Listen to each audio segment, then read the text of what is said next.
Terima kasih Ismail di Angkasa. Salam sejahtera. Sambutan Tahun Baru Cina di Sarawak tidak kurang meriahnya berbanding di tempat lain di negara ini.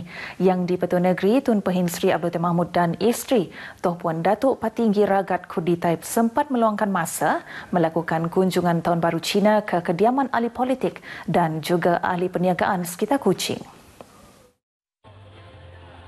Pada sebelah pagi, Yang di-Pertua Negeri dan isteri menghadiri majlis rumah terbuka Tahun Baru Cina di Dewan Sehati Ibu Pejabat Parti Rakyat Bersatu Sarawak SUPP di Jalan Tan Sri Ong Kiwi, Kuching.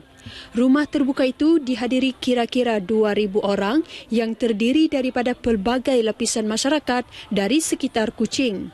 Tun Pehin Sri Abdul Taib dan isteri selepas itu berkunjung ke kediaman Penasihat Undang-Undang Sarawak, Dato' Sri Jessie Fong di Jalan Benfield sebelum bergerak ke kediaman Ahli Perniagaan Sarawak, Steve Ng.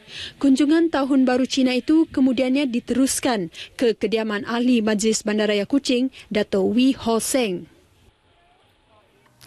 Kerajaan Pakatan Harapan akan memberi fokus kepada cara tadbir urus yang baik dalam mentadbir negara ini bagi memastikan rakyat mendapat manfaat sepenuhnya daripada dasar dan polisi yang dilaksanakan.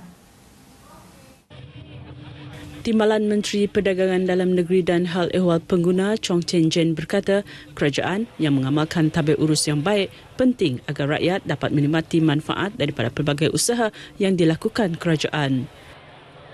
To benefit the people, the ordinary rakyat, is good governance.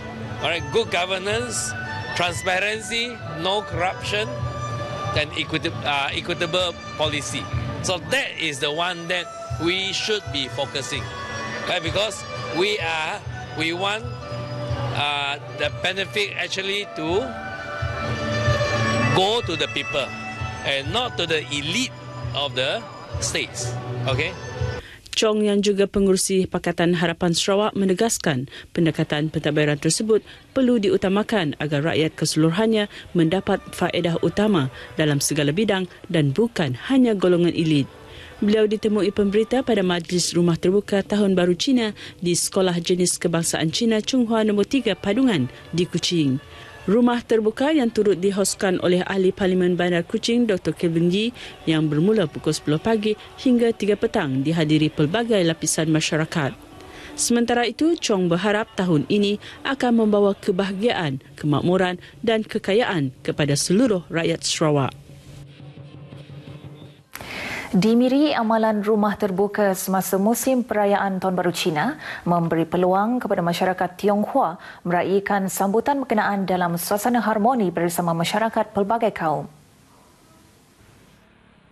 Pengerusi Dewan Perniagaan dan Perindustrian Cina Miri, MCCCI, Lee Hoi Yun berkata, penganjuran rumah terbuka sudah menjadi satu kewajipan bagi mereka untuk mengadakannya pada hari pertama perayaan Tahun Baru Cina setiap tahun. Every year, the first day of Chinese New Year, we organize this Gong Hei Wat Chai for our friend, for our every department of the government or to come and celebrate with us. And then we have lion dance, we have the food for our Malay friend.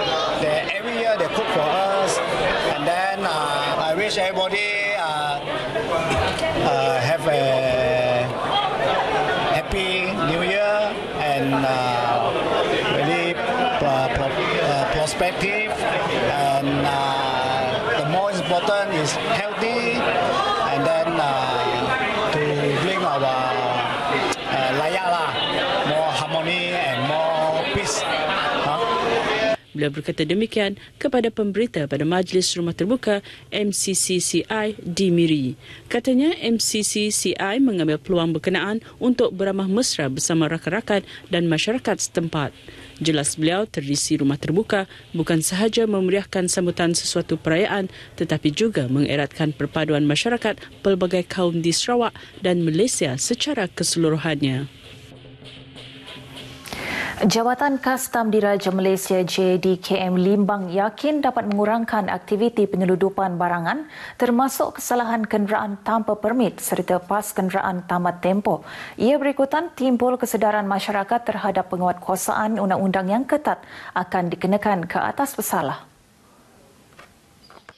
Perkara tersebut didedahkan oleh Ketua Kastam Stesen Limbang, Ruby Empin, selepas mengetuai operasi bersepadu pencegahan jenayah yang digerakkan bersama Jabatan Pengangkutan Jalan JPJ Limbang dan Jabatan Imigresen Limbang bersempena Tahun Baru Cina. Hasil pemeriksaan kenderaan pelbagai jenis mendapati tiada kesalahan serius direkodkan, namun beberapa amaran dikeluarkan kepada pemandu kenderaan akibat kesalahan kecil seperti tiada pembaruan pas kenderaan. Bercakap kepada pemberita RTM ketika memantau operasi yang dijalankan di Pos Kawalan Tedungan Limbang, Ruby berkata seramai 15 orang anggota JDKM dan seorang pegawai terlibat dalam operasi itu. Sementara itu, JPJ Limbang mengeluarkan 7 notis saman atas pelbagai kesalahan, antaranya tiada lesen memandu tamat tempoh dan beberapa kesalahan teknikal iaitu tiada cermin sisi kanan dan kiri bagi motosikal. Dalam operasi yang bermula pukul 9 malam hingga 12.30 malam itu, lebih 100 kereta dan motosikal diperiksa yang turut melibatkan kenderaan negara jiran. Seorang lelaki warga emas maut setelah dihempap pokok di kawasan hutan di Jalan Entulang Bungkang di Seri Aman malam tadi. Menurut maklumat daripada Pusat Gerakan Operasi Bomba Sarawak, mangsa yang dikenali sebagai Kalom Anak Manggai, 65 tahun, sebelum itu dikatakan bersama rakannya melakukan kerja membelah batang pokok untuk dijadikan papan yang bermula tengah hari kemarin hingga ke petang. Mangsa dilaporkan berada seorang diri di lokasi kerana hendak menyelesaikan kerjanya, manakala rakan yang lain telah pulang ke rumah. Walau bagaimanapun sehingga pukul 10 malam, mangsa dilaporkan belum balik ke rumah. Bimbang akan keselamatan Kalom, mereka telah pergi semula ke lokasi tersebut dan menemukan mangsa yang dihempap sebatang pokok sebelum menghubungi pihak bomba untuk mendapatkan bantuan. Mangsa kemudiannya dibawa keluar oleh sepasukan bomba dari Balai Bomba dan Penyelamat Seri Aman dan telah disahkan meninggal dunia oleh pihak perubatan. Setakat ini dahulu berita dari Sarawak untuk N5 petang ini. Kami seluruh warga penerbitan berita N5 dari Sarawak mengucapkan selamat Tahun Baru Cina. Untuk berita seterusnya, kembali kepada Ismail di Angkasa Puri. Silakan Ismail.